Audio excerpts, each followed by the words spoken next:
My name is Benjamin Bodirsky. I'm a researcher at Potsdam Institute for Climate Impact Research, and the study that I would like to present to you today is a study that has been created within the Food System Economics Commission. That's an international commission of experts on the food system. And we provided the scenario analysis for their report, which came out last year. I will share in a second in the chat the slides, or not the slides, but the manuscript I'm talking about, which has been a collaboration, as you can see, of more than 30 scientists, which together created this scenario analysis. Before I come to this, just a few words on the institute I'm working on. So I'm not from a public health research organization, but from a Leibniz Institute, which works on climate change and climate mitigation and climate adaptation. And it's a very interdisciplinary research institute, which includes natural scientists, economists, sociologists, people from biological science, from all kind of disciplines. And what we are interested in is a global bird's eye perspective on the Earth system and understanding what drives the large changes that we observed in the last years and how also can we reach a more sustainable pathway. And one of the central research questions of our institute is, of course, how can we reach a world which is still consistent with a 1.5 degree target or a 2 degree target? So really strong mitigation scenarios. And before I start, I would like to ask you this question for yourself. So can you imagine a global food system which is consistent with 1.5 degrees? So what would it require in terms of changes to reach a food system which is in line with 1.5 degree? We already know from the media, probably we need to stop deforestation quite immediately. We need to fertilize more efficiently. We need to stop draining our wetlands. We need to feed our animals more efficiently. We need to build up soil organic carbon. But all of this is actually not yet enough. It brings down the emissions in the food system, but actually to reach 1.5 degree, all the other sectors of the economy also need to decarbonize. So the industry sector, the energy sector, the transport sector. And one of the big problems is that they are also dependent to some degree on the food system, because the energy system wants to have bioenergy. The transport system wants to have biofuels. The construction sector wants to replace steel and cement by bio-based materials. The industry sector wants to replace plastics by bioplastics. And for that, they need organic materials as the raw product. So it's actually a much larger challenge. And now you can probably already grasp that there will be difficulties here, because that's a huge challenge, a huge transformation. And of course, this has also side effects. If you imagine, for example, if we stop deforestation, can we then still produce enough food to feed a growing world population? And even if we manage to produce less food, more food on less area, then that also means we need to intensify the rest of the food production systems, right? We need more fertilizer there. We need more water, and that creates new environmental problems other than climate change. It also means there's a lot of scarcity in the system, which could drive up food prices. And with food prices rising, you could get food security problems. If you have also diet change, so if you think about people eating less livestock products, that could also have a trade-off with public health nutrition, so that people don't get the right nutrients anymore. And finally, it means also questions of of inclusion. So, for example, with the higher food prices, you will get poverty. You could get poverty. So this all creates problems. If we really want to, therefore, to have a sustainable food system, we need to see that climate mitigation will also create adverse side effects, and that we should instead not only focus alone on climate change. Climate change mitigation is not enough, but we actually need a more comprehensive food system transformation that also looks at questions of global health, so food insecurity, but also overnutrition related diseases like diabetes and so on. So we really need to change our diets and the way we consume. Environmental sustainability, so we don't need to look only on climate change, even though that's a really important topic, but we also have other environmental problems where we exceed the planetary boundaries.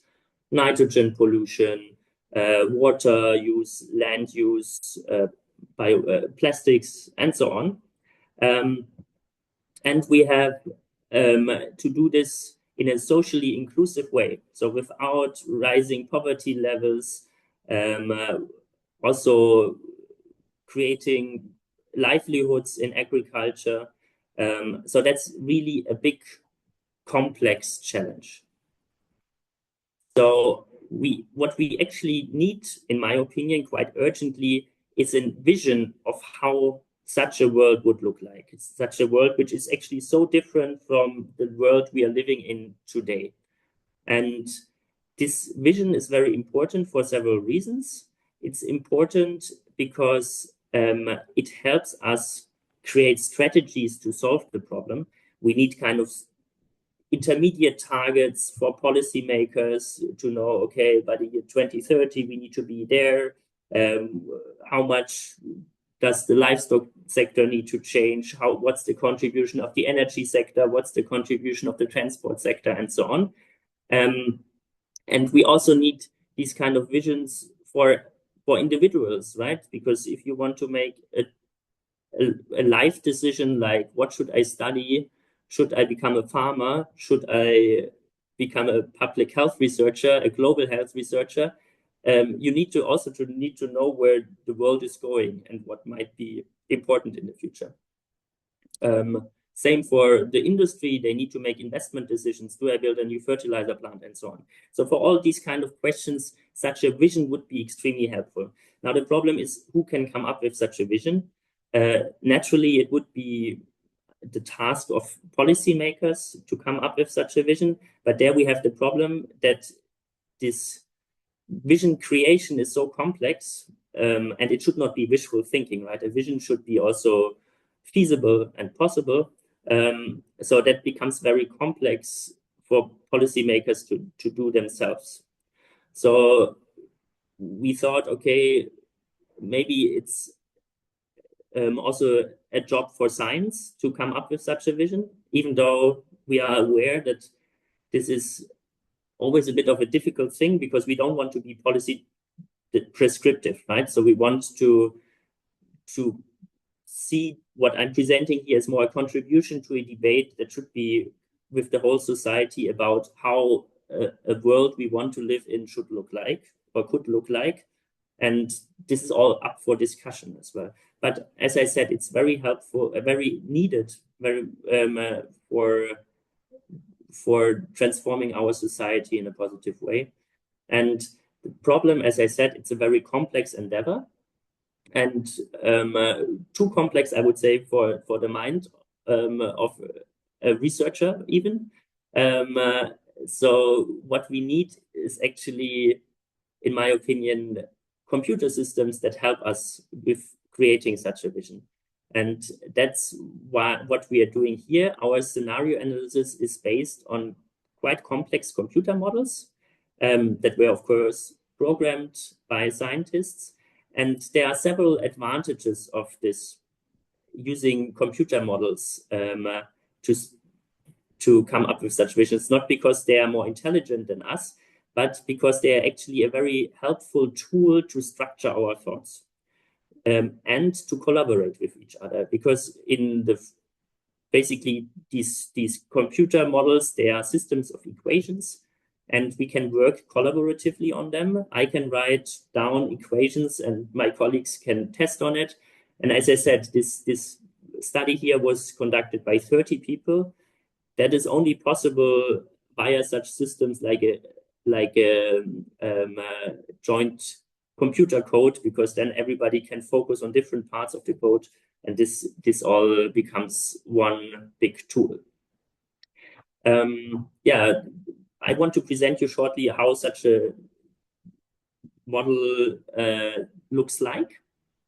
At the example of the MAgPIE land system model, which is an open source computer model that is developed at our institute since roughly 20 years, with at the moment roughly 15 developers working on it. And it's a global model of the food and land system of the world. It's does simulation on country level. Partly, it also goes down to a half-degree resolution when it comes, for example, to cultivation of crops. Where are the most suitable areas for crop cultivation? Other things it only does on the world region level, such as international trade and trade restrictions. And roughly the model does the following here. So we start off with estimating future food demand. How will the demand for food change with a growing world population? Also considering that people become more expensive and can afford more diverse diets. We also estimate bioenergy and bioplastics demand. We then check where on the world this is likely going to be produced based on economic competitiveness. We'd also simulate the processing of food and the feed demand for animals and how much the animals eat and how the productivity of animals changes. Then we come up with the crop production, and the crop production then also requires land to produce this. And we see where are the most productive areas if you want to cultivate more maize or more oil palm or whatever. Which also means that there is a land competition. So eventually forests need to be cut down to make place for agricultural production, or you need to intensify these areas.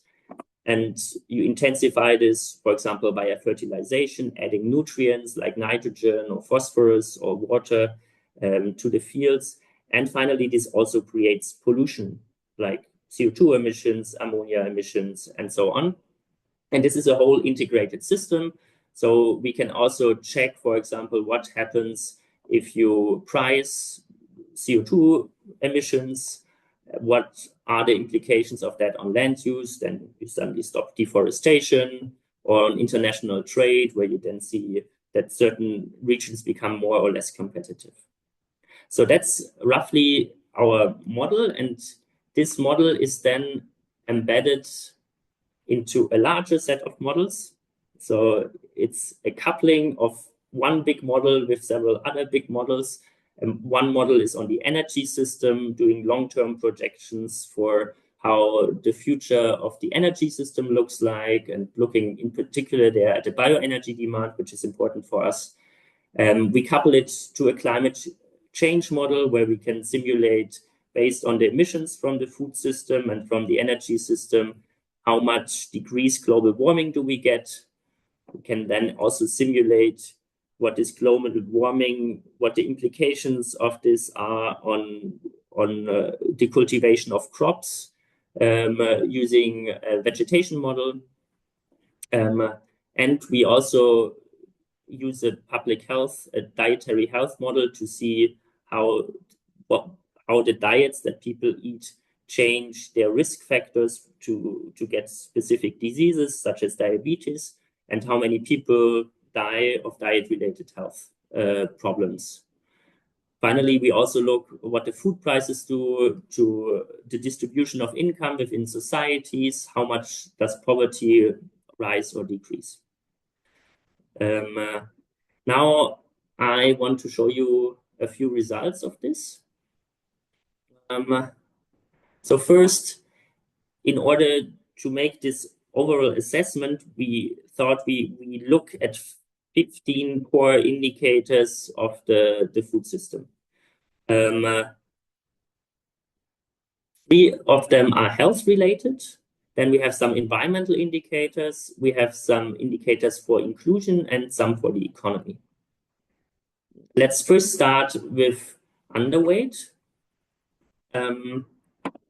So what we are simulating here is how do rates of overweight, underweight, and obesity change when countries change their diets and become richer. And we see that today, for example, the world is divided in a global north with rates of obesity of higher than 10 or 20%. These are the red areas here. And a global south, where there's still quite high rates of underweight, more than 10% or even more than 20% of the population of these countries. And by using income projections, population projections, diet projections for the future, we can then use this to derive the food demand, but also the change of the rates of underweight and obesity. And what you can see here as the red line, this is a business as usual scenario as we model it. And what we see is that underweight is slightly declining over the next decades until 2050, mainly due to increasing economic growth, so that more people are lifted out of poverty. But you can also see that this decline is not very rapid, and that still 600 million of people are underweight and food insecure by the year 2050. For obesity, we see actually quite dramatic trends where the obesity is extremely rising, and that's something that we already observe today. So we have this double burden of obesity and underweight. Combined with several dietary risk factors, we also see that the premature mortality connected to diet-related risks rises from 200 to about 350 million years of life lost per year. So that's actually a lot, and unhealthy diets are actually among the top risk factors when it comes to the global burden of disease worldwide. So coming to the next part, that's environment. And here we look at several topics. One is biodiversity, nitrogen surplus, or I first talk a bit about biodiversity. So what we here see is that biodiversity continues to degrade. And I think that's also quite relevant for you as public health researchers, because many of the diseases that we currently observe or that emerge newly are connected also to the land system or to a degradation of natural systems. So, for example, you get a mixture between animals and wild living animals and cultivated animals. And if the natural systems are disturbed, certain of the wild animals migrate into the populations of the cultivated animals, and then you get infections and so on. Nitrogen surplus, also here, that's a very important health impact, which people usually don't consider. Nitrogen pollution comes from fertilization, includes, for example, ammonia emissions. Ammonia emissions contribute to fine particulate matter production. That's a very important air pollutant, contributing alone in Germany, for example, to something about 15,000 life years lost per year due to asthma and respiratory diseases. Then we have environmental water flow violations. Here we see in the business as usual scenario rather a continuation. We also see that greenhouse gas emissions, they stay up at a high level, which, however, doesn't mean that the climate does stabilize, but because more and more emissions go into the air, they accumulate there and they lead to a continuous increase of the global temperature, so that we actually already surpass 2 degrees by the year 2050, if everything continues as it does currently. Shortly on poverty, I would say, or inclusion, I think there are two sides. One thing is people become richer, which is good because wages increases and poverty declines. Another thing that we, however, also see is that due to technological progress, productivity increases, the employment in agriculture is strongly decreasing, and much less people are working in agriculture over the coming decades. And can be an opportunity, but it can be also a challenge for structural change if there are no other industries which can absorb the people who leave agriculture. So summing up, I would say in general, many of these trends actually require a trend reversal. Some also just need that the current trend is speeded up, but none of that really looks sustainable. So we really need a big change in terms of food systems if we want to have it more sustainable. So in this study, we looked therefore at 28 measures to make the food system more sustainable. And they focus on 5 big areas: on diets, on biosphere protection, including, for example, forest protection, water protection, on livelihoods, including, for example, better wages, on agriculture, including, for example, more efficient fertilization or more crop rotation, longer crop rotations, etc. And then finally, we also looked at some measures which are called cross-sector. That means, for example, if another sector like the energy sector requires bioenergy, we looked what does that imply for the food system. And just to give you one example of one of these measures, how does it look like? So this measure, we checked what would happen if people would eat more legumes. So that means beans, peas, groundnuts, or soy. And in terms of health, that is actually very positive because pulses have a lot of dietary fiber. They are quite healthy in general. So we projected that this increases of consumption of legumes reduce the premature mortality by 24 million life years per year globally. That's quite a lot. Also has quite positive environmental impacts on crop rotations, but we also see negative impacts. For example, that it increases the production costs because pulses have lower yields than other crops.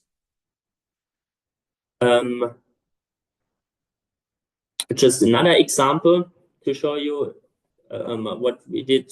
Another measure was, for example, that we protected very biodiverse systems, so they could not be deforested in the future, but had to be protected. That, of course, led to an improvement of the biodiversity, but only if you look at these hotspots. What we saw then is basically that instead of shifting into the biodiversity hotspots because they were protected, agriculture was expanding into different areas, in particular in areas which are currently today already strongly used for agriculture. They became even more agriculture dominated. And there we saw a decline in biodiversity.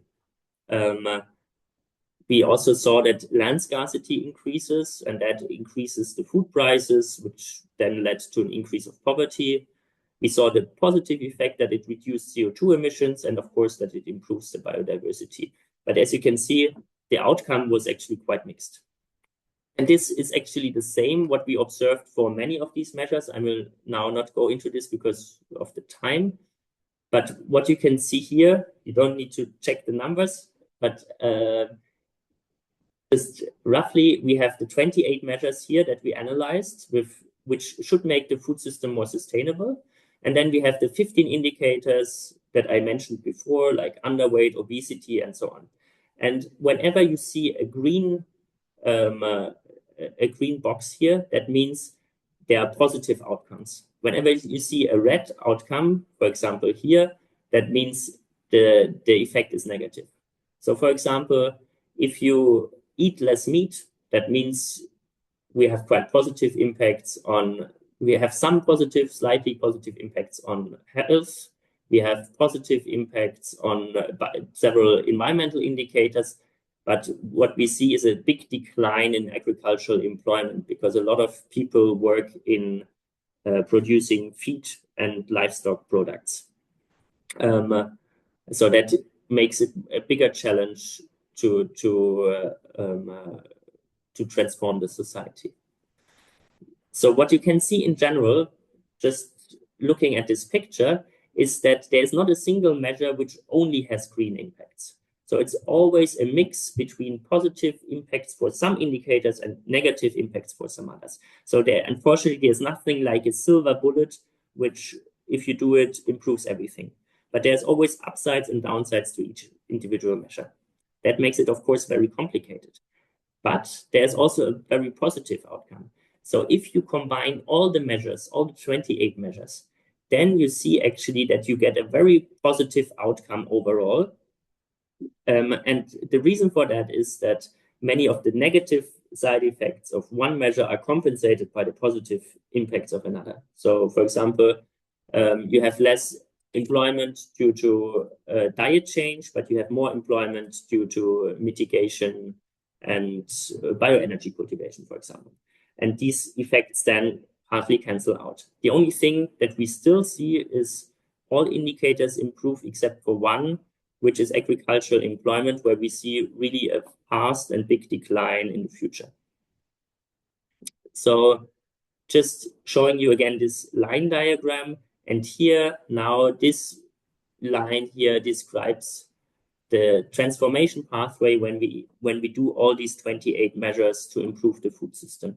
And you can see that we really managed to get down in most of these indicators or to improve basically the outcome.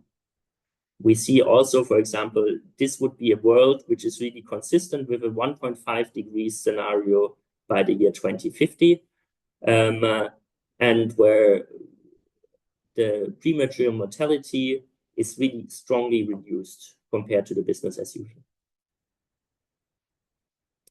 Okay, now coming to the conclusions. A desirable food system needs to be not only good for the climate, but it needs to be healthy, sustainable, and inclusive. So it has it needs to be good in multiple dimensions. We need concrete visions of such a sustainable food system. There's a big problem, and that is that most measures or all the measures that we analyzed basically do not have only positive outcomes, but they usually have some positive and some negative outcomes. And this may also explain the inertness of the current system, where we cannot make big improvements, because whenever we change something, for example, regulate fertilizer use, then there are not only positive outcomes, but there's also negative outcomes, and then the farmers complain and so on. But if we combine several measures, we can actually create win-win solutions. And this then could facilitate change. And the general positive message of this study is a sustainable food system is at least possible. What we didn't investigate in this study is how what is the political economy that would be required to create a change. So what would be needed to bring all the people together to act in this way? What would be the policy instruments? And I think that's also something that we can keep up a bit for the discussion. So what are the most important policy instruments that we need to work on to get a sustainable food system which is healthy, sustainable, and inclusive? Okay, thank you very much.